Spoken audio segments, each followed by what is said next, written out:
אני מכירה את אגודת צער בעלי חיים משנת בערך 52 או 54, שהתחלתי להיות פעילה בזה, בתור מתנדבת.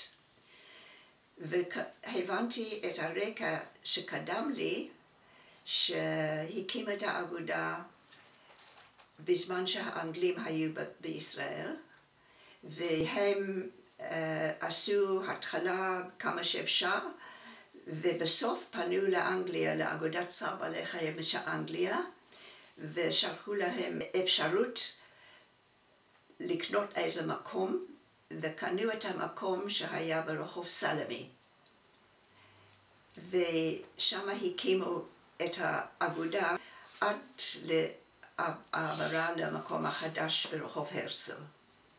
הקימו מקום על פי רוב שיתאים לגמלים, כי גמלים היו הבעיה המאוד קשה.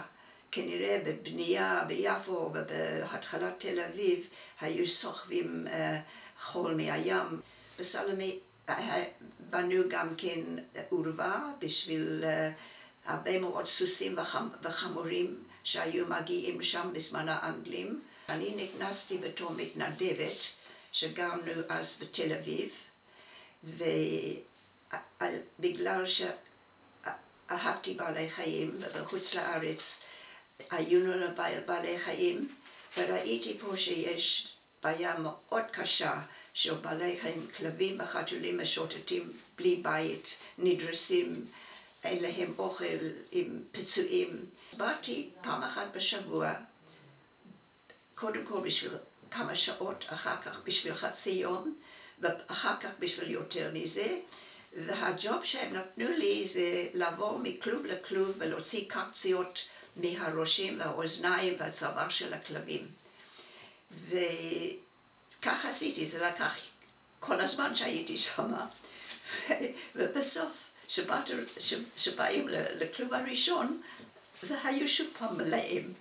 האגודה היה להם אספה כללית כל שנה, החליטו שאני אהיה. אז בחרו אותי, ומאז אני ניהלתי את האגודה. כשאני נכנסתי לאגודה, הכמות של הבעלי חיים שזרמו כל יום לאגודה זה עשרות מכל הסוגים. וכמובן כל השנים זה היה התפקיד העיקרי, איך לעזור לבעלי חיים שמשוטטים בלי בית, פצועים, רעבים, קורבן לאנשים סדיסטים, והכל היה שם, מצב מאוד קשה. מי שאין לה עיניים ורגש לא רואה את זה, אבל מי שקצת עם רגש ועיניים ראה את זה. וזה היה דבר מאוד חשוב שיהיו גופים שיטפלו בזה. וזה היה מצב של כלבים וחתולים בהמוניהם ברחובות. זה היה כיף בשביל בן אדם לבוא עם אוטו ולדרוס כלב. הוא חשב שהוא עושה מצווה שיותר מדי מסתובבים. לא היה יחס לבעלי חיים. אנשים היו מוציאים, לא רוצים כלב, שהם היו מוציאים ומשאירים אותו בהיghway, וזה קל להתפטר מהם, אין מצפון. אם לאנשים בלי כל אחריות, אנשים היה להם כלבה, היא הייתה ממליטה, אז היו הולכים לעיר או איפה שהם גרים עם סל, אתה רוצה גור, אתה רוצה תני 5 רושים, אחר כך היו נותנים בלי כסף. אז בגלל זה היה ריבוי נורא. היה מפוזרים ההמלטות, וכל מיני אנשים חשבו שיכולים פה ושם לעשות כסף, זה לא הלך, אז היו זורקים אותם. אז במקום להיות פחות כלבים, היו כל הזמן יותר ויותר. האגודה החליטה שלא יוצאים כלבות לא מוכרות. אבל אצלנו זה היה בשום אופן לא להוציא אותם, גם חתולים וגם כלבים בלי עיקור. ואחרי שעמדנו במצב כלכלי קצת יותר טוב, אז העברנו את הדבר גם כן לזכרים. אתה לא יכול לנהל אגודה לפי בית חולים א' עם אמצעים של גרושים. אנשים לא נתנו, הממשלה לא נתן, אף אחד לא נתן. היית צריכה למצוא כסף ולמצוא אוכל. אתה חושב שקנינו אוכל? אספנו אוכל. ירק אספנו, לחם אספנו, הכל אספנו. הכסף שלנו הלך רק על דברים חיוביים. בלי חשמל אי אפשר לעבוד, בלי מים אי אפשר, בלי מיסים לשלם אי אפשר. ואוכל אני אף פעם לא קניתי. בכל התקופה שלי אני לא קניתי אוכל. כל הגישה שלי בסיסית נגרמת מזה שאם הוא לא אצל בן אדם אמין, הוא בסיכון. החתול והכלב בסיכון. הרחוב זה לא מקום בשבילם. אתה משחק רולטה איתם. פעם אחת טוב, פעם אחת, אבל ברחוב יש סיכונים, מחלה, התאכזרות, אלימות, תאונות, רעב, ונוסף לזה האנשים שרואים פרנסה. לא היה מקרה שפנו אלינו שלא ניסינו לעזור. ואם לא היה בן אדם מתאים לזה, אני הרבה מאוד יצאתי. והיו מתקשרים, יש חתול שלא יורד, הם מפחדים, הם לא יודעים. אז תבוא, לא אחד ולא שניים, עשרות כאלה היו צריכים לטפל. אני הייתי צריכה לפתור הרבה מאוד מהבעיות האלה. איך להוריד חתול מעמוד חשמל? איך להוריד אותו? מה, אתה פונה למכבי אש, מה הם צוחקים עליך, מה עושים? בשביל חתול? עזוב אותנו. זה לא אנגליה פה. הזרע של כל תל אביב הולך לחירייה. אני שמעתי שיש שם כלבים. כנראה שזה היה די מקובל פה ושמה, שאם יש להם איזה כלב שנתנו להם, או שהילד הביא הביתה ולא רצו אותו, היו אנשים שהזבל היה עובר, האוטו של הזבל היה אומר להם, בוא תיקח את הכלב פה, תיקח אותו שם, אולי שם הוא ימצא גם אוכל. זה היה להתפטר מהכלב ולקח אותו למזבלה. אז אני הלכתי לראות מה הולך שם במזבלה, ועלינו למעלה, וראינו שם את השטח שם מלא, וראיתי כלבים מסתובבים, והחלטתי שזה לא יכול לשתות. אני מוכרחה לנסות לעשות פעולה כדי לאסוף את הכלבים. על סוסים וחמורים גם כן פנו אלינו, ועל פי רוב זה היה סוס עם עגלה שנכנס בתאונה עם אוטו, אז העגלה הביאו בצד והסוס שכב שם פצוע.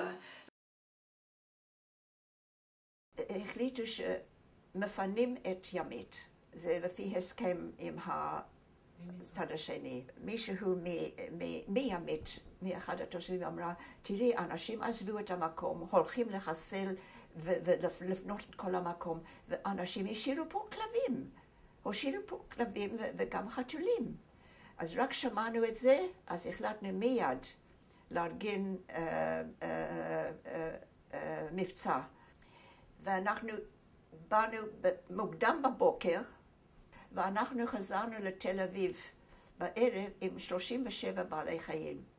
רפאל איתן השאיר לנו אוטו מסע עם נהג, עם הרופא וטרינר אנדרי מנשה, ואני חושבת שרובם מצאנו להם בית. זה היה משהו מאוד מאוד רגשי ומאוד עצוב לראות את זה.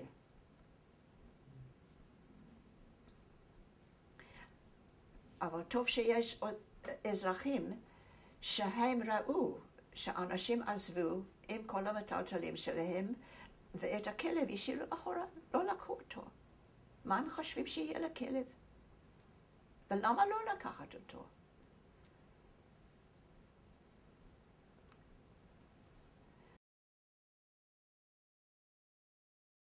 הופיע פרסומת בעיתון שעומדים להביא מלחמת שברים לישראל. דבר גדול, ואיפה זה יהיה? בבלומפילד. מלחמת שברים בבלומפילד, על הדלת של צער בעלי חיים. אז החלטנו, אנחנו נלך נגד זה. אנחנו התקשרנו עם עורך דין, והחלטנו מה אפשר לעשות עכשיו למנוע את מלחמת השברים. אז קודם כל היו פרסומות בעיתון שעומד לגור ושאנחנו מתנגדים לזה ואנחנו נלחמים לזה, והלכנו לבית המשפט כדי לאסור את הופעת המופעה הזאת בישראל. והצלחנו. הם לא אמרו שאי אפשר להציג את ההופעה, אבל הם הגבילו אותה בכל מיני דברים שלא נתן לו כל אפשרות לעשות את זה.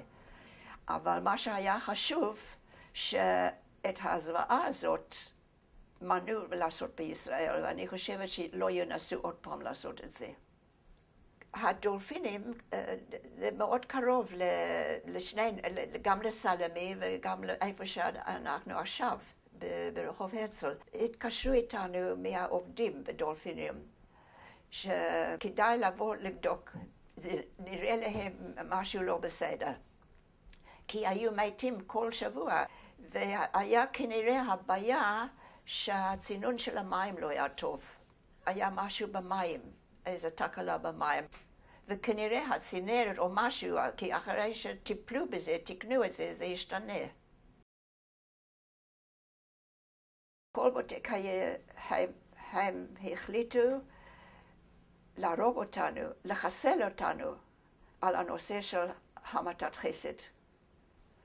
והמתת חסד עם השיטה, מהאגודה הגדולה ביותר אז בעולם, אגודת צער בעלי חיים באנגליה, יש להם סניפים בכל אנגליה, יש להם פעילות בכל העולם, יש להם ספרות שהם מחלקים איך לטפל בכלב, בחתול, בסוס, בגמל, בכל דבר, איך לטפל ואיך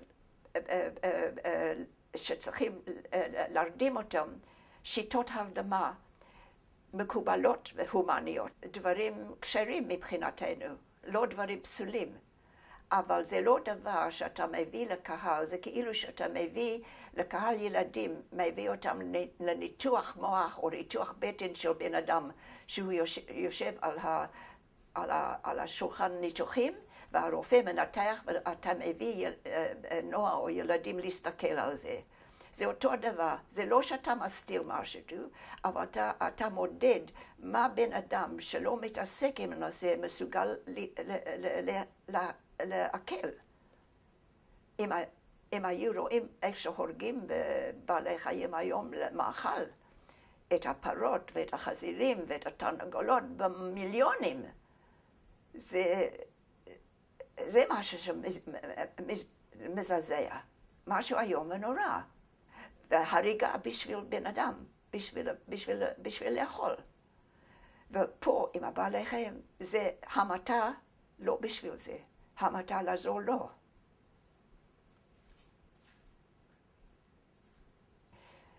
אנחנו אמרנו לרפי גינת לפני השידור, אמרנו, יש לנו פה הוכחות, מסמכים מהעולם, מהאגודה הכי גדולה בעולם, שהנתונים, זה לא צודק מה שאת אומרת, זה לא נכון, אבל הוא אמת, זה לא אכפת לו.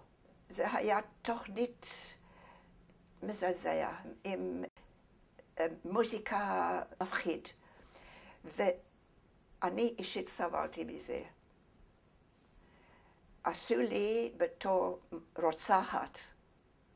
לא פעם או פעמיים שאנשים התחילו לבוא, אנשים אחרים באו וצעקו במשרד, נאצי, רוצחת, והתמוטטות עם אנשים שהיינו צריכים לערב את המשטרה עם זה.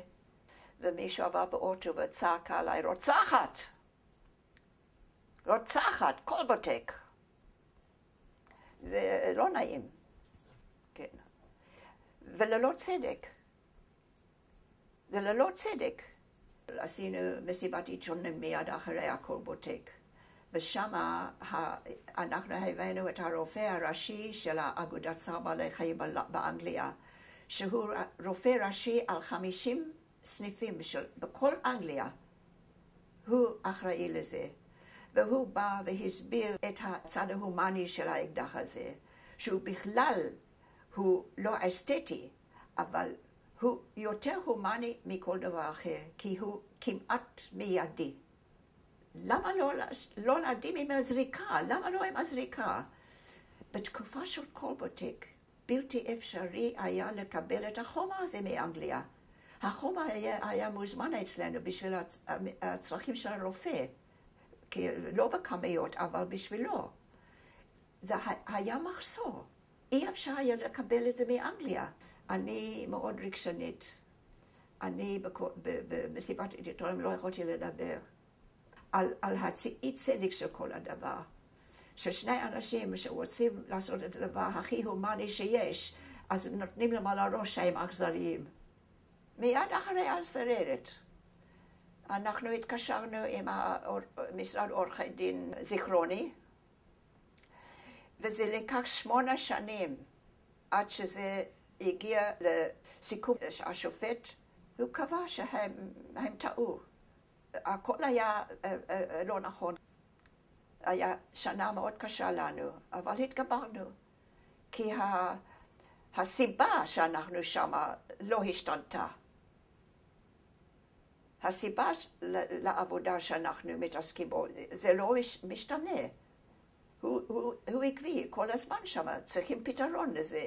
וזה נתן נשק לכל מי שרצה להתחרט איתנו, להגיד שהם יותר טובים, ולעשות פרסומת, אבל התגברנו על זה, כי המציאות זה מה שחשוב. המציאות תמיד הייתה שאנחנו אף פעם לא סירבנו לקבל כלב. את הכל שהביאו קיבלנו, ומתי שביקשנו ממנו לצאת להביא כלבים, הכל קיבלנו, והמספרים היו מאוד גדולים. היום גם כן יש ויכוח עם כל האגודות, שאין מנוס מהמתת חסד אם אתה רוצה לעשות עבודה מושלמת, ולא לעשות חלק מהעבודה ולהשאיר את היתר בשביל סבל וכאב וזוועות. אם אתה רוצה, אז זה רק כמו שהאגודות הגדולות, כמו צער בעלי חיים באנגליה והאגודה באמריקה, כל האגודות הגדולות. זה הכל טוב ויפה. היום משתמשים מאוד חזק בעיכוב וסירוס, וזה טוב מאוד. אנחנו עשינו את זה הרבה מזמן, הכרנו את הקשר, אבל זה לא פותר את הבעיה.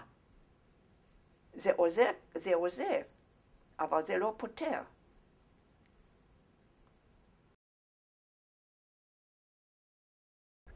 לא, אני לא רוצה, היא תופסת את המקום. השנייה הולכת על הבקעים, היא אוהבת לעמוד לי על הרגליים. טינה! מספיק שהיא בקנה בה. הם כולם צמחונים. אני אף פעם לא אכלתי את הכלב בבשר. אתה תשתומם מה שהיא מקבלת לאכול. היא מקבלת פסטה וגזר, גזר דק, לא חסל שלם, ופטרוזיליה, ושום, וגבינה צהובה, וקוואקר. והכל מעובב, ומלקקים את הצלחת בסוף. מנקים, אני לא צריכה ללחוץ אותו.